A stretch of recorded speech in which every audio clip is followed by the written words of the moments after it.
The Fall of the House of Usher. By Edgar Allan Poe. De Beranger.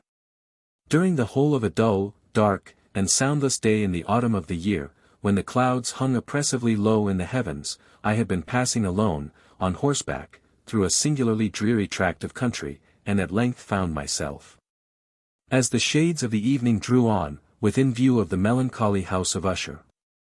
I know not how it was, but, with the first glimpse of the building, a sense of insufferable gloom pervaded my spirit.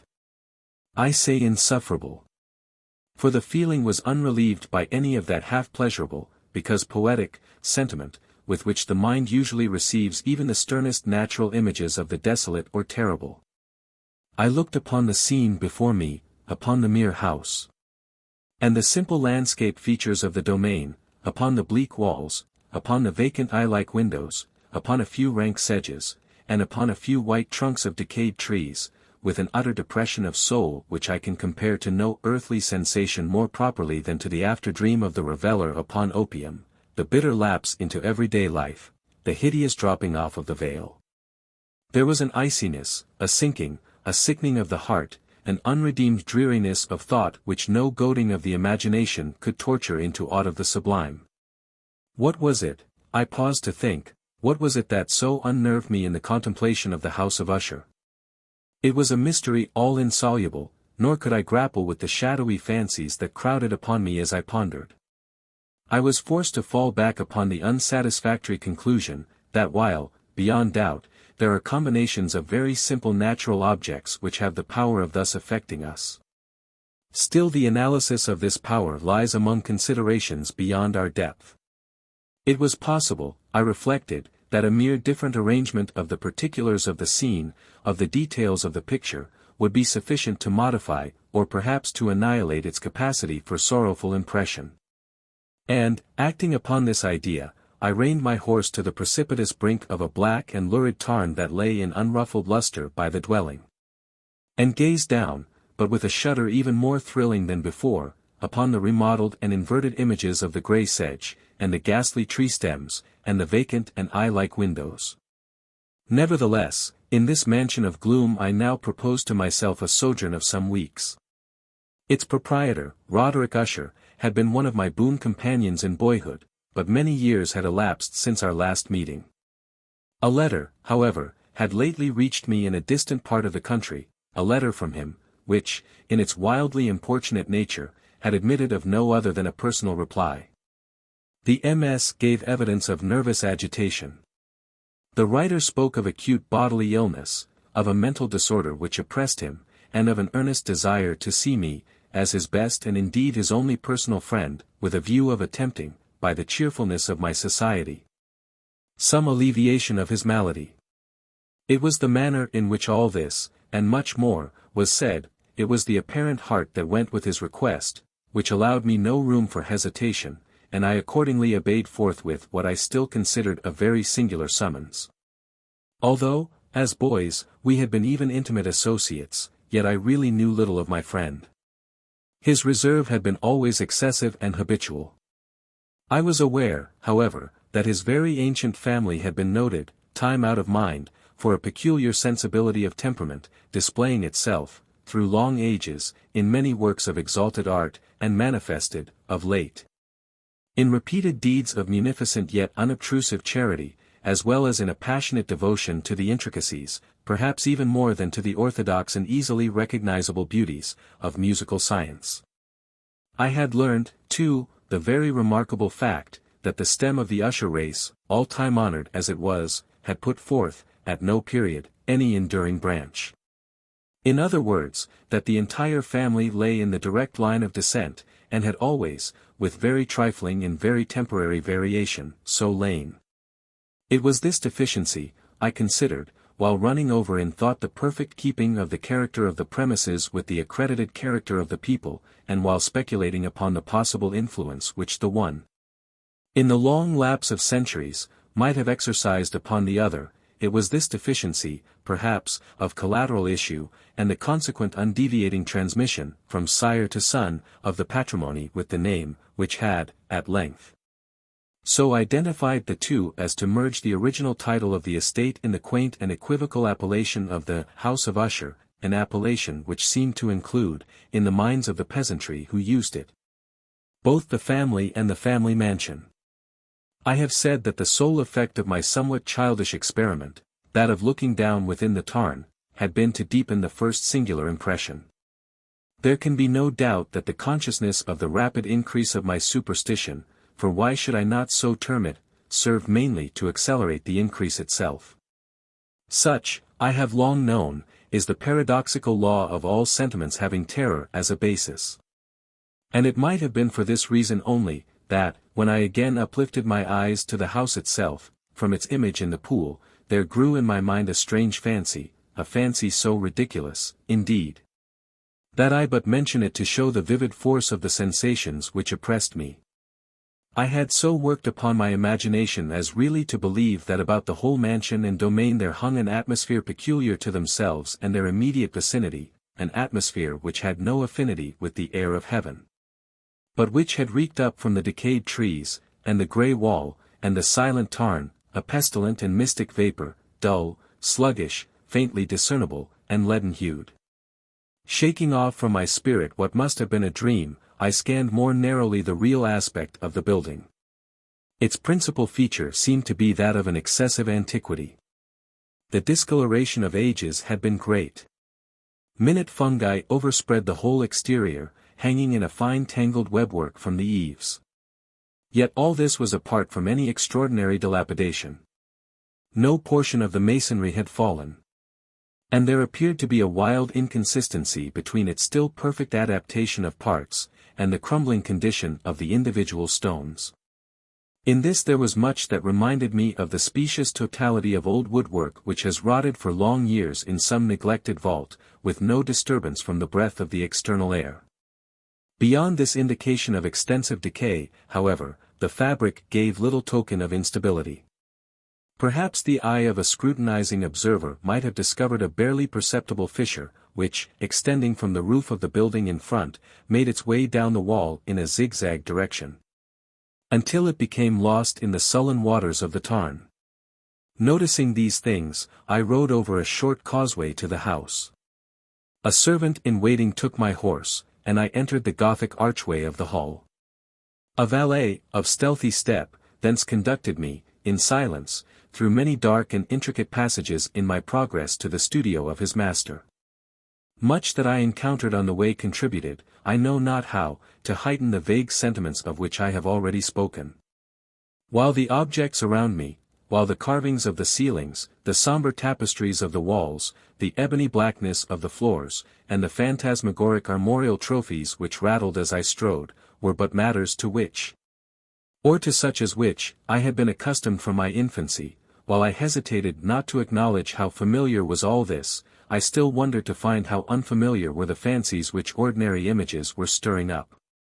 On one of the staircases, I met the physician of the family. His countenance, I thought, wore a mingled expression of low cunning and perplexity. He accosted me with trepidation and passed on. The valet now threw open a door and ushered me into the presence of his master. The room in which I found myself was very large and lofty. The windows were long, narrow, and pointed, and at so vast a distance from the black oaken floor as to be altogether inaccessible from within. Feeble gleams of encrimsoned light made their way through the trellised panes, and served to render sufficiently distinct the more prominent objects around. The eye, however, struggled in vain to reach the remoter angles of the chamber, or the recesses of the vaulted and fretted ceiling. Dark draperies hung upon the walls. The general furniture was profuse, comfortless, antique, and tattered. Many books and musical instruments lay scattered about, but failed to give any vitality to the scene. I felt that I breathed an atmosphere of sorrow. An air of stern, deep, and irredeemable gloom hung over and pervaded all. Upon my entrance, Usher rose from a sofa on which he had been lying at full length, and greeted me with a vivacious warmth which had much in it, I at first thought, of an overdone cordiality, of the constrained effort of the ennuyé man of the world. A glance, however, at his countenance convinced me of his perfect sincerity. We sat down, and for some moments, while he spoke not, I gazed upon him with a feeling half of pity, half of awe. Surely, man had never before so terribly altered, in so brief a period, as had Roderick Usher. It was with difficulty that I could bring myself to admit the identity of the man being before me with the companion of my early boyhood. Yet the character of his face had been at all times remarkable. A cadaverousness of complexion, an eye large, liquid, and luminous beyond comparison, lips somewhat thin and very pallid, but of a surpassingly beautiful curve. A nose of a delicate Hebrew model, but with a breadth of nostril unusual in similar formations, a finely molded chin, speaking, in its want of prominence, of a want of moral energy, hair of a more than web-like softness and tenuity. These features, with an inordinate expansion above the regions of the temple, made up altogether a countenance not easily to be forgotten. And now in the mere exaggeration of the prevailing character of these features, and of the expression they were wont to convey, lay so much of change that I doubted to whom I spoke. The now ghastly pallor of the skin, and the now miraculous luster of the eye, above all things startled and even awed me. The silken hair, too, had been suffered to grow all unheeded, and as, in its wild gossamer texture, it floated rather than fell about the face, I could not, even with effort, connect its arabesque expression with any idea of simple humanity. In the manner of my friend I was at once struck with an incoherence, an inconsistency, and I soon found this to arise from a series of feeble and futile struggles to overcome an habitual trepidancy, an excessive nervous agitation. For something of this nature I had indeed been prepared, no less by his letter, than by reminiscences of certain boyish traits, and by conclusions deduced from his peculiar physical conformation and temperament. His action was alternately vivacious and sullen.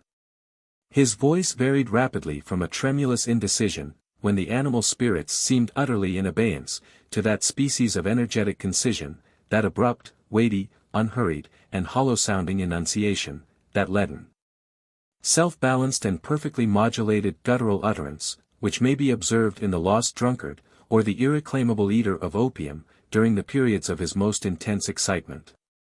It was thus that he spoke of the object of my visit, of his earnest desire to see me, and of the solace he expected me to afford him.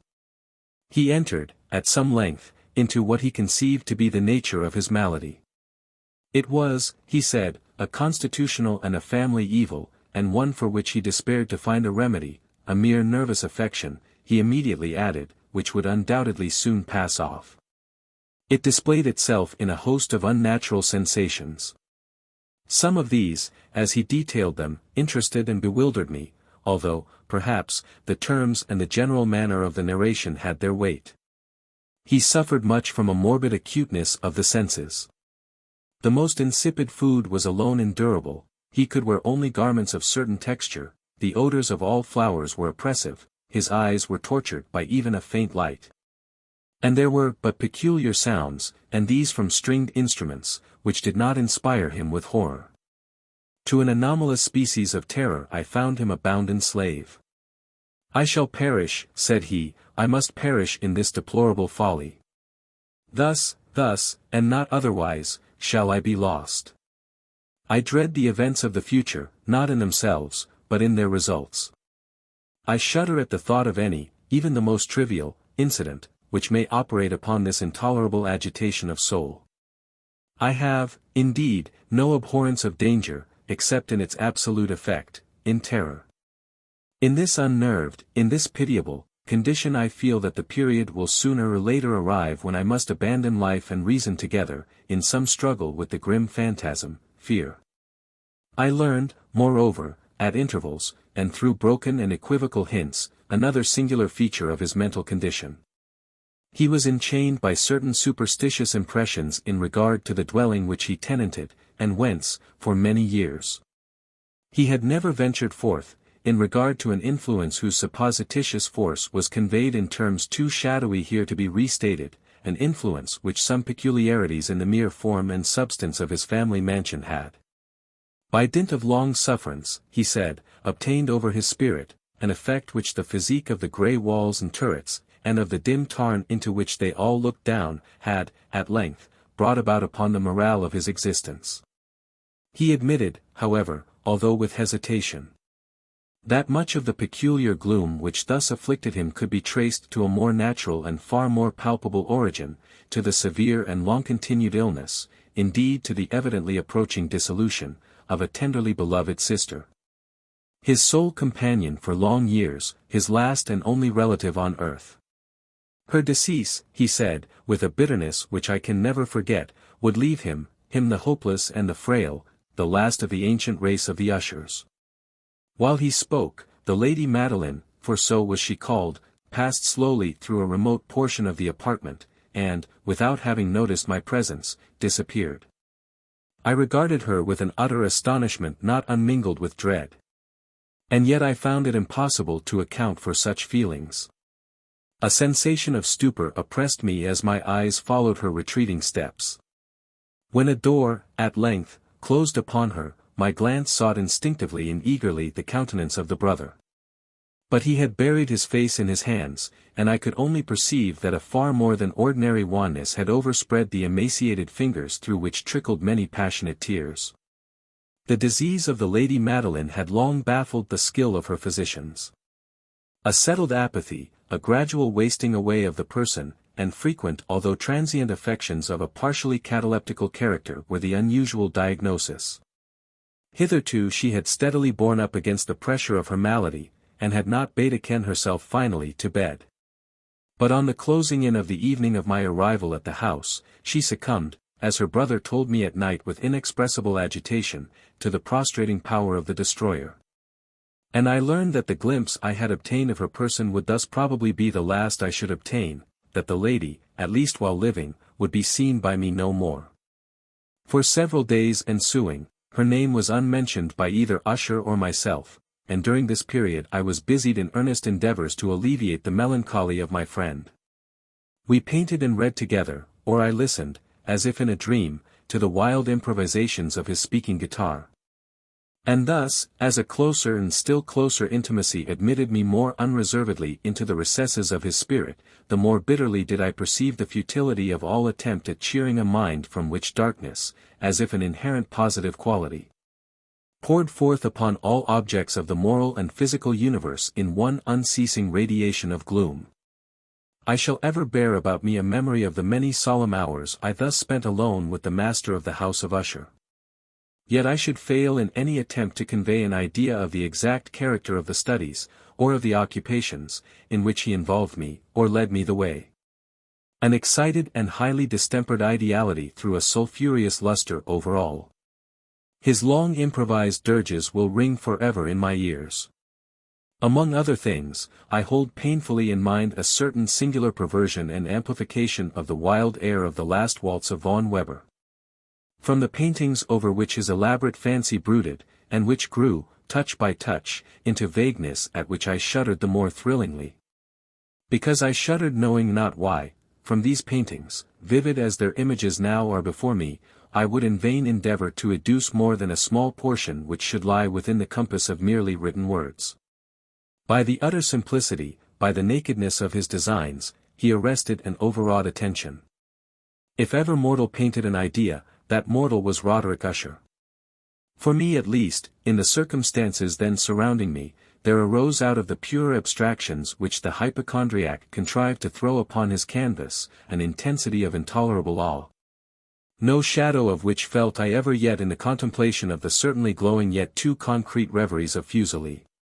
One of the phantasmagoric conceptions of my friend, partaking not so rigidly of the spirit of abstraction, may be shadowed forth, although feebly, in words. A small picture presented the interior of an immensely long and rectangular vault or tunnel, with low walls, smooth, white, and without interruption or device. Certain accessory points of the design served well to convey the idea that this excavation lay at an exceeding depth below the surface of the earth.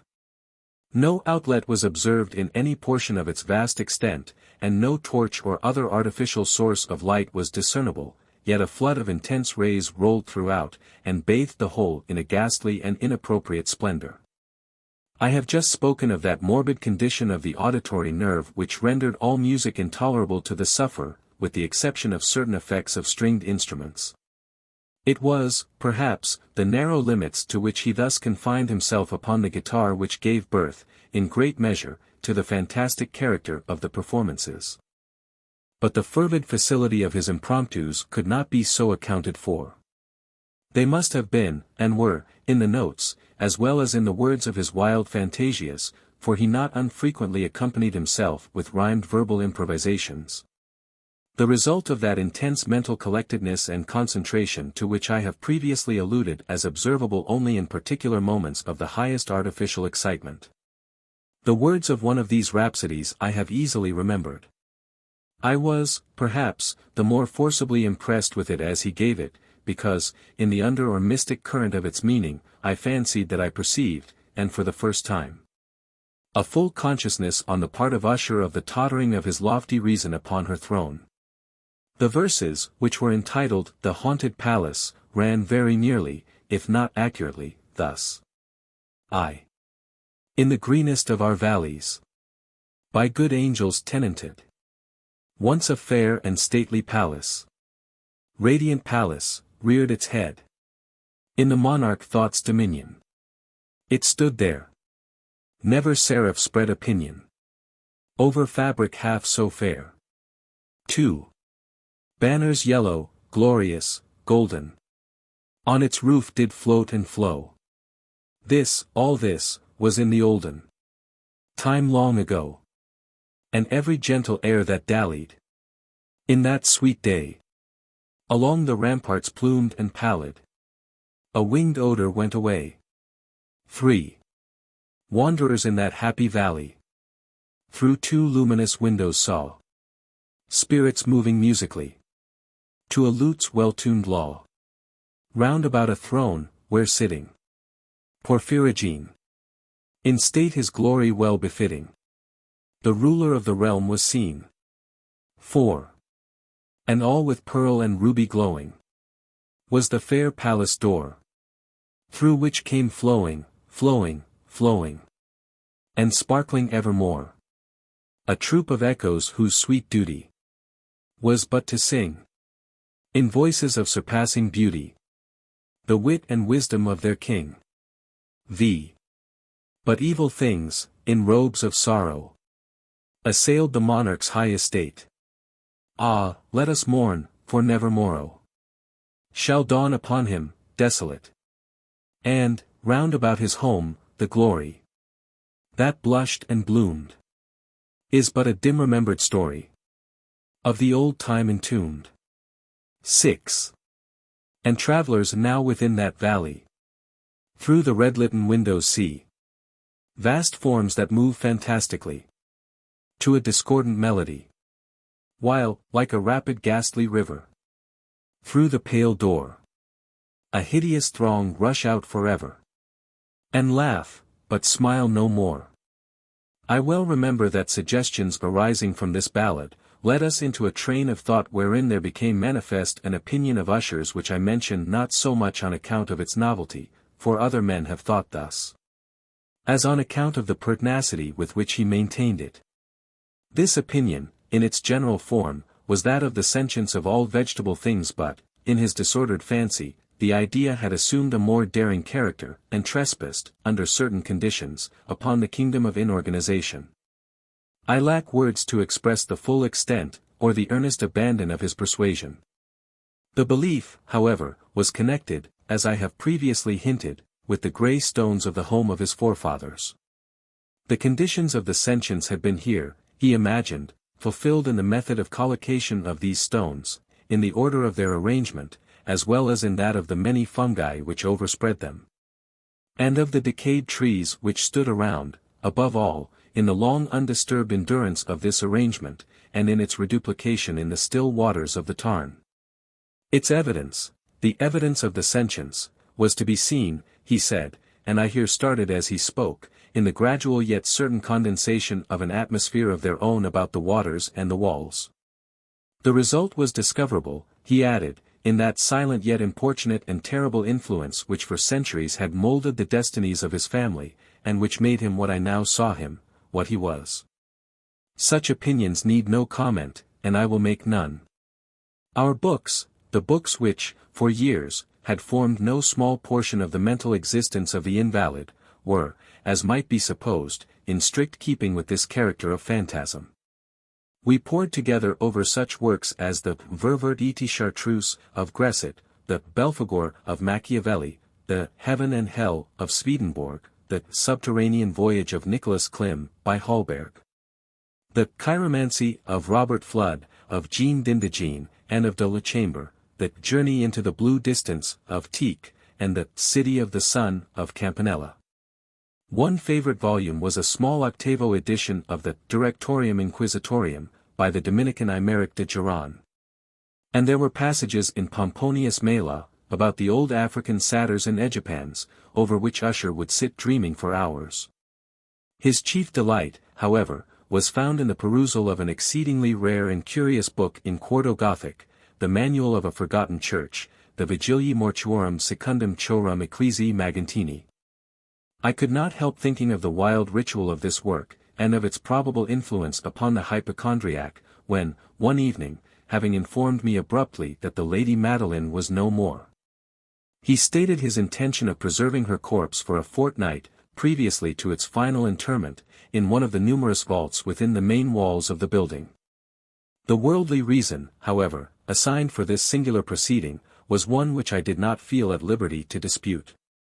The brother had been led to his resolution, so he told me, by consideration of the unusual character of the malady of the deceased, of certain obtrusive and eager inquiries on the part of her medical men, and of the remote and exposed situation of the burial ground of the family.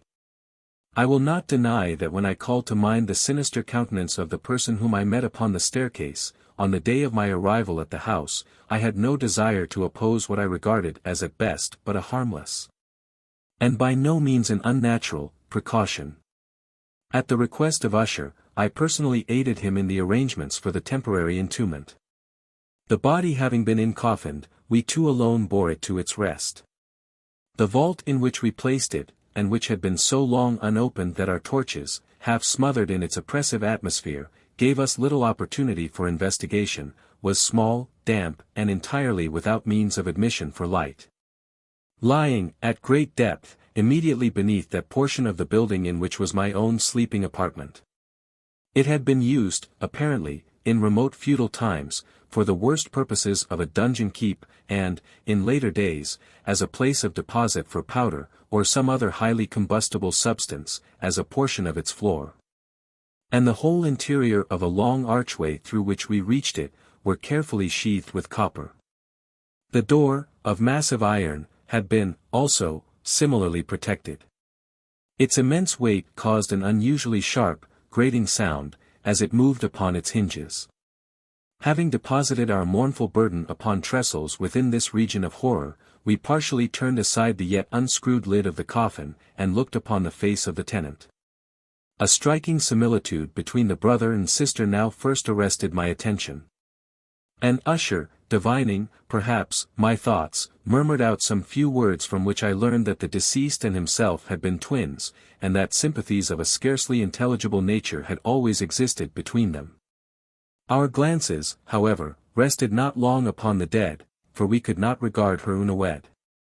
The disease which had thus entombed the lady in the maturity of youth, had left, as usual in all maladies of a strictly cataleptical character, the mockery of a faint blush upon the bosom and the face, and that suspiciously lingering smile upon the lip which is so terrible in death. We replaced and screwed down the lid, and, having secured the door of iron, made our way, with toil, into the scarcely less gloomy apartments of the upper portion of the house. And now, some days of bitter grief having elapsed, an observable change came over the features of the mental disorder of my friend. His ordinary manner had vanished. His ordinary occupations were neglected or forgotten. He roamed from chamber to chamber with hurried, unequal, and objectless step. The pallor of his countenance had assumed, if possible, a more ghastly hue, but the luminousness of his eye had utterly gone out. The once occasional huskiness of his tone was heard no more, and a tremulous quaver, as if of extreme terror, habitually characterized his utterance.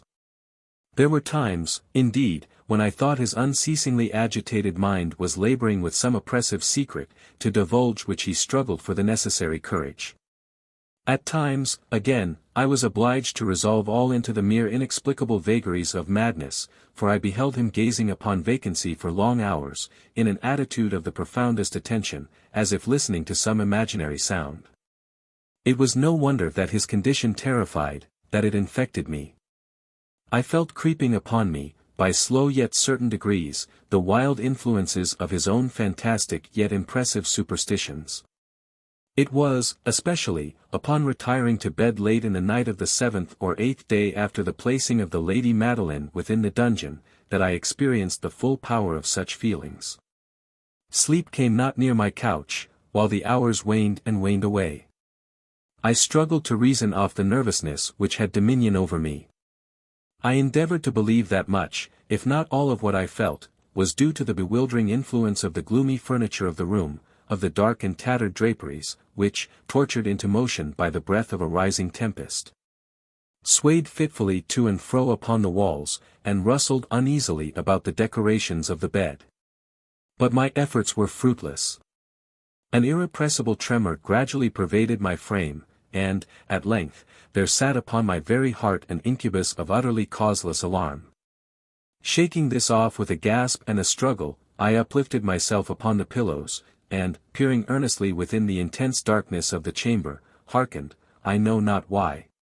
Except that an instinctive spirit prompted me, to certain low and indefinite sounds which came, through the pauses of the storm, at long intervals, I knew not whence.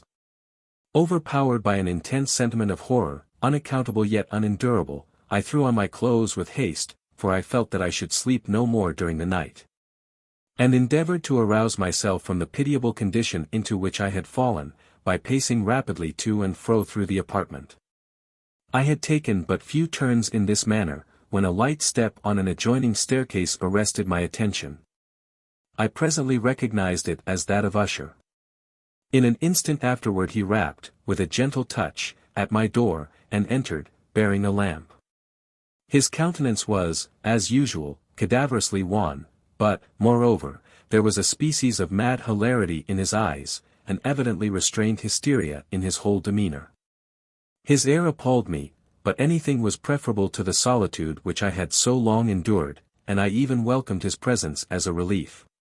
"And you have not seen it?" he said abruptly, after having stared about him for some moments in silence. "You have not then seen it, but, stay. You shall." Thus speaking, and having carefully shaded his lamp, he hurried to one of the casements, and threw it freely open to the storm. The impetuous fury of the entering gust nearly lifted us from our feet. It was, indeed, a tempestuous yet sternly beautiful night, and one wildly singular in its terror and its beauty. A whirlwind had apparently collected its force in our vicinity. For there were frequent and violent alterations in the direction of the wind. And the exceeding density of the clouds, which hung so low as to press upon the turrets of the house, did not prevent our perceiving the lifelike velocity with which they flew careering from all points against each other, without passing away into the distance. I say that even their exceeding density did not prevent our perceiving this, yet we had no glimpse of the moon or stars, nor was there any flashing forth of the lightning. But the under surfaces of the huge masses of agitated vapor, as well as all terrestrial objects immediately around us, were glowing in the unnatural light of a faintly luminous and distinctly visible gaseous exhalation which hung about and enshrouded the mansion. "You must not, you shall not behold this," said I, shuddering, to Usher, as I led him, with a gentle violence, from the window to a seat.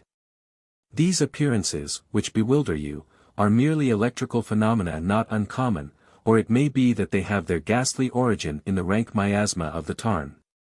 Let us close this casement, the air is chilling and dangerous to your frame. Here is one of your favorite romances. I will read, and you shall listen, and so we will pass away this terrible night together." The antique volume which I had taken up was the Mad Trist of Sir Lancelot Canning. But I had called it a favorite of Usher's more in sad jest than in earnest, for, in truth, there is little in its uncouth and unimaginative prolixity which could have had interest for the lofty and spiritual ideality of my friend. It was, however, the only book immediately at hand. And I indulged a vague hope that the excitement which now agitated the hypochondriac might find relief, for the history of mental disorder is full of similar anomalies, even in the extremeness of the folly which I should read. Could I have judged, indeed, by the wild overstrained air of vivacity with which he hearkened, or apparently hearkened, to the words of the tale, I might well have congratulated myself upon the success of my design. I had arrived at that well-known portion of the story where Ethelred, the hero of the tryst, having sought in vain for peaceable admission into the dwelling of the hermit, proceeds to make good an entrance by force. Here, it will be remembered, the words of the narrative run thus. And Ethelred, who was by nature of a doughty heart, and who was now mighty withal, on account of the powerfulness of the wine which he had drunken, waited no longer to hold parley with the hermit, who, in sooth, was of an obstinate and maliceful turn, but, feeling the rain upon his shoulders, and fearing the rising of the tempest, uplifted his mace outright, and, with blows, made quickly room in the plankings of the door for his gauntlet hand. And now pulling therewith sturdily, he so cracked, and ripped, and tore all asunder, that the noise of the dry and hollow-sounding wood alarumed and reverberated throughout the forest. At the termination of this sentence I started and, for a moment, paused. For it appeared to me, although I at once concluded that my excited fancy had deceived me, it appeared to me that, from some very remote portion of the mansion, there came, indistinctly to my ears, what might have been, in its exact similarity of character, the echo, but a stifled and dull one certainly, of the very cracking and ripping sound which Sir Lancelot had so particularly described. It was, beyond doubt, the coincidence alone which had arrested my attention. For, amid the rattling of the sashes of the casements, and the ordinary commingled noises of the still increasing storm, the sound, in itself, had nothing, surely, which should have interested or disturbed me. I continued the story.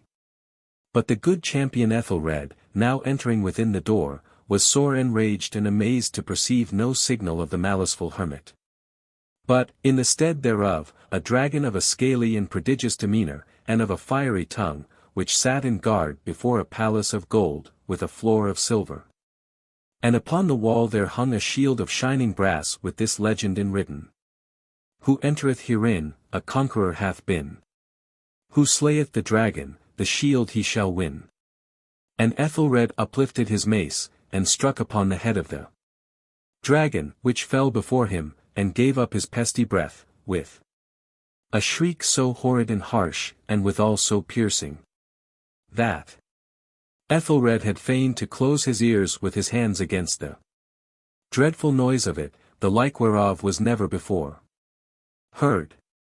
Here again I paused abruptly, and now with a feeling of wild amazement, for there could be no doubt whatever that, in this instance, I did actually hear, although from what direction it proceeded I found it impossible to say, a low and apparently distant, but harsh, protracted, and most unusual screaming or grating sound, the exact counterpart of what my fancy had already conjured up for the dragon's unnatural shriek as described by the romancer. Oppressed, as I certainly was, upon the occurrence of this second and most extraordinary coincidence, by 1,000 conflicting sensations, in which wonder and extreme terror were predominant, I still retained sufficient presence of mind to avoid exciting, by any observation, the sensitive nervousness of my companion. I was by no means certain that he had noticed the sounds in question, although, assuredly, a strange alteration had, during the last few minutes, taken place in his demeanour. From a position fronting my own, he had gradually brought round his chair, so as to sit with his face to the door of the chamber. And thus I could but partially perceive his features, although I saw that his lips trembled as if he were murmuring inaudibly. His head had dropped upon his breast, yet I knew that he was not asleep, from the wide and rigid opening of the eye as I caught a glance of it in profile. The motion of his body, too, was at variance with this idea, for he rocked from side to side with a gentle yet constant and uniform sway. Having rapidly taken notice of all this, I resumed the narrative of Sir Lancelot, which thus proceeded. And now, the champion, having escaped from the terrible fury of the dragon, bethinking himself of the brazen shield, and of the breaking up of the enchantment which was upon it, removed the carcass from out of the way before him, and approached valorously over the silver pavement of the castle to where the shield was upon the wall. Which in sooth tarried not for his full coming, but fell down at his feet upon the silver floor, with a mighty great and terrible ringing sound. No sooner had these syllables passed my lips, than, as if a shield of brass had indeed, at the moment, fallen heavily upon a floor of silver, I became aware of a distinct, hollow, metallic, and clangorous, yet apparently muffled, reverberation. Completely unnerved, I leaped to my feet, but the measured rocking movement of Usher was undisturbed. I rushed to the chair in which he sat. His eyes were bent fixedly before him, and throughout his whole countenance there reigned a stony rigidity. But, as I placed my hand upon his shoulder, there came a strong shudder over his whole person, a sickly smile quivered about his lips, and I saw that he spoke in a low, hurried, and gibbering murmur, as if unconscious of my presence. Bending closely over him, I at length drank in the hideous import of his words. Not hear it? Yes, I hear it, and have heard it. Long, many minutes, many hours, many days, have I heard it, yet I dared not, oh, pity me, miserable wretch that I am, I dared not speak. We have put her living in the tomb. Said I not that my senses were acute? I now tell you that I heard her first feeble movements in the hollow coffin. I heard them, many days ago, yet I dared not speak. And now, tonight, Ethelred, ha! Ha! The breaking of the hermit's door, and the death cry of the dragon, and the clangor of the shield, say, rather, the rending of her coffin, and the grating of the iron hinges of her prison, and her struggles within the coppered archway of the vault. Oh! Whither shall I fly? Will she not be here anon? Is she not hurrying to upbraid me for my haste? Have I not heard her footstep on the stair? Do I not distinguish that heavy and horrible beating of her heart? Madman! Here he sprang furiously to his feet, and shrieked out his syllables, as if in the effort he were giving up his soul, madman. I tell you that she now stands without the door. As if in the superhuman energy of his utterance there had been found the potency of a spell, the huge antique panels to which the speaker pointed threw slowly back, upon the instant, their ponderous and ebony jaws. It was the work of the rushing gust, but then without those doors there did stand the lofty and enshrouded figure of the Lady Madeline of Usher. There was blood upon her white robes, and the evidence of some bitter struggle upon every portion of her emaciated frame. For a moment she remained trembling and reeling to and fro upon the threshold, then, with a low moaning cry, fell heavily inward upon the person of her brother, and in her violent and now final death agonies, bore him to the floor a corpse. And a victim to the terrors he had anticipated. From that chamber, and from that mansion, I fled aghast. The storm was still abroad in all its wrath as I found myself crossing the old causeway. Suddenly there shot along the path a wild light, and I turned to see whence a gleam so unusual could have issued, for the vast house and its shadows were alone behind me. The radiance was that of the full, setting, and blood-red moon which now shone vividly through that once barely discernible fissure of which I have before spoken as extending from the roof of the building, in a zigzag direction, to the base. While I gazed, this fissure rapidly widened, there came a fierce breath of the whirlwind, the entire orb of the satellite burst at once upon my sight, my brain reeled as I saw the mighty walls rushing asunder, there was a long tumultuous shouting sound like the voice of 1,000 waters, and the deep and dank tarn at my feet closed sullenly and silently over the fragments of the House of Usher. Watson, Dr. Percival, Spallanzani, and especially the Bishop of Llandaff. C. Chemical Essays, Volume 5.